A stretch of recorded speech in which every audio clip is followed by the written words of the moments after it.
হয়ে গেছে, welcome back to my YouTube channel. প্রিভিউতে এই স্ট্যাটাস ভিডিওটা আপনারা দেখলেন, এই ধরনের ভিডিও খুব সহজে আপনারা এডিটিং করতে পারবেন। তো এই ধরনের ভিডিও এডিটিং করার জন্য আপনাদের অ্যালাইড মোশন অ্যাপটির প্রয়োজন হবে। যদি অ্যালাইড মোশন অ্যাপটি আপনাদের কাছে না থাকে, আপনারা চলে যাবেন প্লে স্টোরে, সেখানে অ্যালাইড মোশন লিখে সার্চ করে সেটাকে ইনস্টল করে নেবেন। তারপর আপনারা চলে যাবেন ভিডিও ডেসক্রিপশনে, সেখানে একটা প্রজেক্ট এক্সএমএল ফাইল এবং এই ভিডিওতে ব্যবহার করা সং দুটি জিনিসের লিঙ্ক দেওয়া থাকবে, সেই দুটি জিনিসকে ডাউনলোড করে নেবেন। দুটি জিনিসকে ডাউনলোড করার পর আপনারা চলে যাবেন আপনাদের ফোনের ডাউনলোড ফাইলে। ডাউনলোড ফাইলে যাওয়ার পরে যে প্রজেক্ট এক্সএমএল ফাইলটা আমার ভিডিও ডেসক্রিপশন থেকে ডাউনলোড করেছেন, সেটা কিছুক্ষণ ট্যাপ অ্যান্ড হোল্ড করে ধরে রাখবেন। তারপর উপরে দেখবেন শেয়ার অপশন দেখা গেছে, তার আগে এবার টাচ করবেন। শেয়ার অপশনে টাচ করার ঠিক কিছুক্ষণ পর নিচের দিকে দেখবেন অনেকগুলো অ্যাপ্লিকেশন শো হয়ে গেছে। এখানে অ্যালাইড মোশন অ্যাপটিকে চুজ করে দেবেন। তাহলে এখানে কিছুক্ষণ সময় নিয়ে আপনার এই প্রজেক্টটি আপনার অ্যালাইড মোশন অ্যাপে ইম্পোর্ট হয়ে যাবে। তো এখান থেকে ডাইরেক্ট ব্যাক করে বেরিয়ে যাবেন। বেরিয়ে যাওয়ার পর অ্যালাইড মোশন অ্যাপটিকে ওপেন করবেন। অ্যালাইড মোশন অ্যাপটিকে ওপেন করে ঠিক কিছুক্ষণের মধ্যে আপনার কাছে এরকম ধরনের একটা ইন্টারফেস ওপেন হয়ে যাবে। তারপর এখানে যে প্রজেক্ট অপশন দেখতে পাচ্ছেন, তার আগে এবার টাচ করবেন। প্রজেক্ট অপশনে টাচ করার পরে সর্বপ্রথমে যে প্রজেক্টটি শো হবে সেটা হচ্ছে আপনার ইম্পোর্ট করা প্রজেক্ট। তো তার গায়ে এবার টাচ করবেন। তার গায়ে টাচ করে ঠিক কিছুক্ষণ পর আপনার কাছে এরকম ধরনের একটা ইন্টারফেস ওপেন হয়ে যাবে। এখানে অনেকগুলো ফটোর লেয়ার আছে, উপরে 4টা সিসি লেয়ার আছে, বাকি যে নিচের লেয়ারটা দেখতে পাচ্ছেন এটা এক্সট্রা লেয়ার, এটাতে কোনো কিছু করার প্রয়োজন নেই। এবং শেষে আর একটা সিসি লেয়ার দেখতে পাবেন এখানে আপনারা। এখানে যে সর্বশেষ লেয়ারটা দেখতে পাচ্ছেন এটা হচ্ছে একটা সিসি লেয়ার। তো প্রথমে ভিডিওটা এডিটিং করার জন্য আমরা সংটা অ্যাড করে নেবো। সং অ্যাড করার জন্য কি করবো, এখানে যে প্লাস আইকন দেখতে পাচ্ছেন তার আগে এবার টাচ করবো। প্লাস আইকন টাচ করার পর এখানে যে অডিও অপশন দেখতে পাচ্ছেন তার আগে এবার টাচ করবো। তারপর এখানে যে ভিউ অল অপশন দেখতে পাচ্ছেন তার আগে এবার টাচ করবো। ভিউ অল অপশনে টাচ করলে আপনার কাছে এরকম ধরনের একটা ইন্টারফেস ওপেন হয়ে যাবে। তারপর আপনার সং ফাইলটা আপনি টাচ করবেন।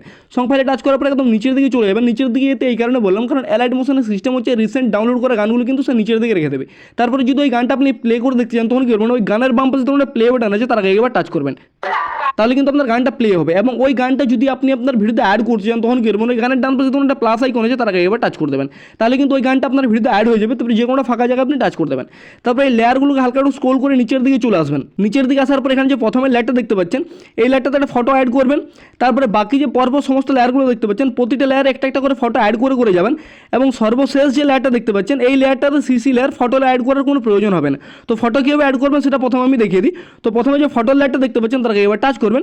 ফটো লেয়ারে টাচ করা মাত্র আপনাকে ওকে করতে হবে, ওকে করে দেবেন। ওকে করার পর এখানে যে কালার ফিল অপশন দেখতে পাচ্ছেন, তার আগে এবার টাচ করবেন। তারপর এখানে যে মিডিয়া নট ফোন অপশন দেখতে পাচ্ছেন, তার আগে এবার টাচ করবেন। মিডিয়া নট ফোন অপশনে টাচ করলে আপনার কাছে এরকম ধরনের একটা ইন্টারফেস ওপেন হয়ে যাবে। তবে উপরে যে তীর চিহ্ন দেখতে পাচ্ছেন, তার আগে এবার টাচ করবেন। তীর চিহ্নে টাচ করলে আপনার কাছে সমস্ত ফাইলগুলো ওপেন হয়ে যাবে। দেন যে ফাইল আপনার পছন্দের পিকচারগুলো থাকবে, সেই ফাইলটা আপনি ওপেন করবেন। সেই ফাইলটা ওপেন করার পর আপনার পছন্দের যে কোনো পিকচার আগে আপনি টাচ করবেন। তারপর উপরে ডান দিকের কোণে যে প্লাস আইকন দেখতে পাচ্ছেন, তার আগে এবার টাচ করবেন। প্লাস আইকনে টাচ করলে ওই লেয়ারে আপনার পিকচারটা অ্যাড হয়ে যাবে। তো যে কোনো ফাঁকা জায়গা আপনি টাচ করে দেবেন। তাহলে আবার আপনি হোম পেজে চলে আসবেন। সেম একই প্রসেসে আপনারা সমস্ত লেয়ারে পিকচারগুলো অ্যাড করে নেবেন। আমি স্কিপ করে অ্যাড করে নিচ্ছি। এখানে দেখুন আমার সমস্ত লেয়ারে পিকচার অ্যাড হয়ে গেছে। এবং সর্বশেষ যে লেয়ারটা বলছিলাম সিসি লেয়ার, এইটাতে পিকচার অ্যাড করার কোনো প্রয়োজন হবে না।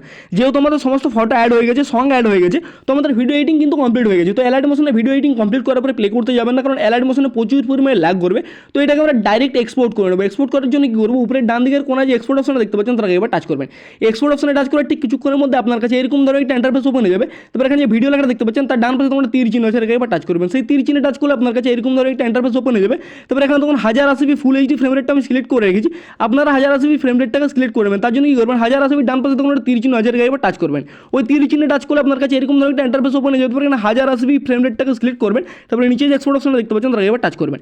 এক্সপোর্ট অপশনে টাচ করে ঠিক কিছুক্ষণের মধ্যে আপনার কাছে এরকম ধরনের দাগ হবে। দাগটা 100% কমপ্লিট হওয়ার পরে আপনার কাছে একটা সেভ আইকন আসবে। সেই সেভ আইকনে টাচ করলে আপনার এই ভিডিওটা আপনার গ্যালারি থেকে সেভ হয়ে যাবে। তো যদি ভিডিওটি ভালো লাগে থাকে ভিডিওতে একটা লাইক এবং চ্যানেলটা করতে অবশ্যই সাবস্ক্রাইব করে তার পাশে থাকা বেল আইকনটাতে ক্লিক করবেন। আর ভিডিও এডিটিং কেমন লেগেছে অতি অবশ্যই কমেন্ট করে জানাবেন। এবং ভিডিও এডিটিং সম্বন্ধে যদি আপনাদের কোনো রকম কোনো অভিযোগ থেকে আপনারা চলে যাবেন ভিডিও ডেসক্রিপশন, সেখানে চ্যাট উইথ মি লিংক দেওয়া হবে, তার গায়ে টাচ করে আপনারা আমার সঙ্গে রাইট কথা বলতে পারেন। তো চলুন দেখা হচ্ছে পরবর্তী ভিডিওতে। তোর কোন সময় নিজেদের খেয়াল রাখবেন। জয় হিন্দ।